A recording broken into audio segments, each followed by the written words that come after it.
Ask any cyclist in Seattle about the dangers they face, and you'll get lots of different answers. Cars not using their turn signals. Ask about the streetcar tracks, and the answer is nearly the same every time. I've almost wiped out into a car. It just takes a quick second. Everyone knows someone whose bicycle wheel got caught in a streetcar track. It happens to someone at least once a day here all the time. Like on Westlake, coming up or down, someone will be hurt. The problem led to a lawsuit against the city of Seattle in 2010.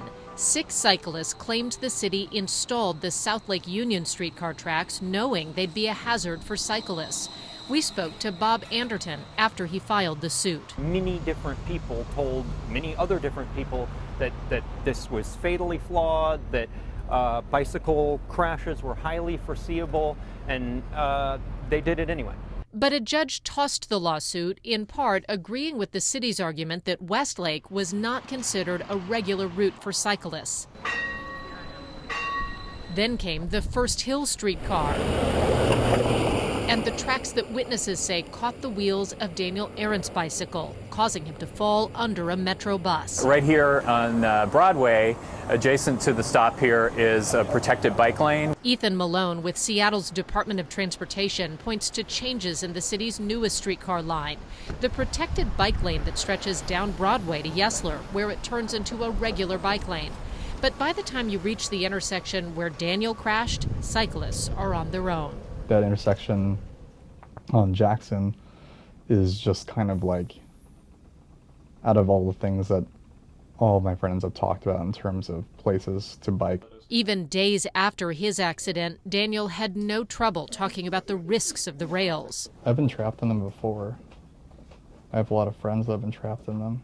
You can see how cyclists end up riding over the tracks on Jackson in this diagram from the police report from his accident. There have been a couple of places where people have fallen on the tracks even though they were at a good angle, but it was maybe a wet and slippery night. So the city has focused on safety outreach, community meetings, flyers in multiple languages telling cyclists how to ride. It's really important to cross the tracks at as close to a 90-degree angle as you can. And potential changes around certain intersections, like Rainier and Jackson. Do we need more lighting? Do we need some more warning signage? So we're definitely still looking for if there's any areas where we need to make further improvements. But what about the tracks themselves? Around the world, different communities have different answers. Many European cities follow the international best practices for streetcars.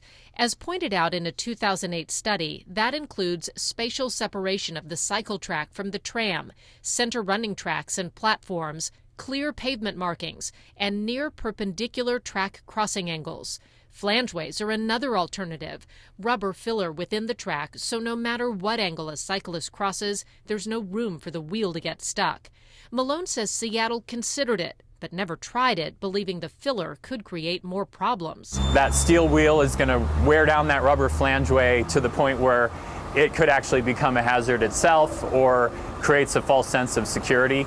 In North America, there are several communities facing the same issues. Portland, Tucson, San Francisco, Toronto, Washington, D.C., Philadelphia, all face similar issues.